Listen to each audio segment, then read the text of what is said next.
വാർത്തയിലേക്ക് എല്ലാവർക്കും ഒരിക്കൽ കൂടി സ്വാഗതം.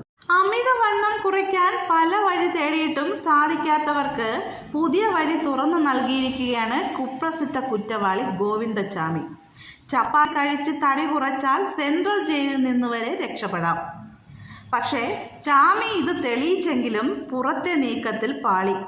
74 കിലോഗ്രാം ശരീരഭാരം 10 മാസം കൊണ്ടാണ് ഗോവിന്ദച്ചാമി 55 കിലോയാക്കിയത്. ഉച്ചയ്ക്കും രാത്രിയിലും 2 വീതം ചപ്പാത്തിയും വെള്ളവുമായിരുന്നു ആഹാരം. അപൂർവം അവസരങ്ങളിൽ കറിയുടെ ചാറിൽ മുക്കി കഴിച്ചു. സെൻട്രൽ ജയിലിലെ ഗോവിന്ദച്ചാമിയുടെ ഭക്ഷണക്രമത്തിൽ മാറ്റം വരുത്തി ചപ്പാത്തി നൽകാൻ ആരാണ് നിർദ്ദേശിച്ചതെന്ന ചോദ്യത്തിൽ ജയിൽ DIG തയ്യാറാക്കിയ അന്വേഷണ റിപ്പോർട്ടിൽ ഉത്തരമില്ല.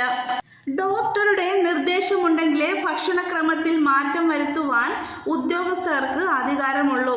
എന്നാൽ ഡോക്ടർ അത്തരത്തിലൊരു നിർദ്ദേശം നൽകിയിട്ടില്ല. ചപ്പാത്തി കഴിച്ചാൽ മെലിയുമെന്നും അതുകൊണ്ട് മാസങ്ങളായി അതാണ് കഴിക്കുന്നതെന്നും ഗോവിന്ദച്ചാമി പോലീസിന് നൽകിയ മൊഴിയിലുണ്ട്.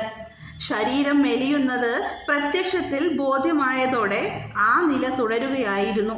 മെലിയാൻ മാസങ്ങളോളം തയ്യാറെടുപ്പ് നടത്തിയത് ഉദ്യോഗസ്ഥരുടെ ശ്രദ്ധയിൽപ്പെട്ടിട്ടില്ല.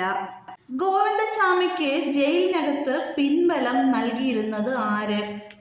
ഡോക്ടറുടെ നിർദ്ദേശമുണ്ടെങ്കിൽ മാത്രമേ ജയിലിൽ കഴിയുന്ന കുറ്റവാളികൾക്ക് ആഹാരക്രമത്തിൽ മാറ്റം വരുത്താൻ സാധിക്കുകയുള്ളൂ. പിന്നെ എങ്ങനെയാണ് ഗോവിന്ദച്ചാമിയുടെ ആഹാരക്രമത്തിലെ മാറ്റം വന്നത്? ചുരുളഴിയാത്ത രഹസ്യങ്ങളെപ്പോലെ ഇതും അങ്ങനെ ആകുമോ? എൻ്റെ ഈ ചാനൽ ആദ്യമായിട്ടാണ് കാണുന്നവരുണ്ടെങ്കിൽ സബ്സ്ക്രൈബ് ചെയ്യാനും വീഡിയോ ലൈക്ക് ചെയ്യാനും ഷെയർ ചെയ്യാനും കമൻറ്റ് ചെയ്യാനും മറക്കരുതേ.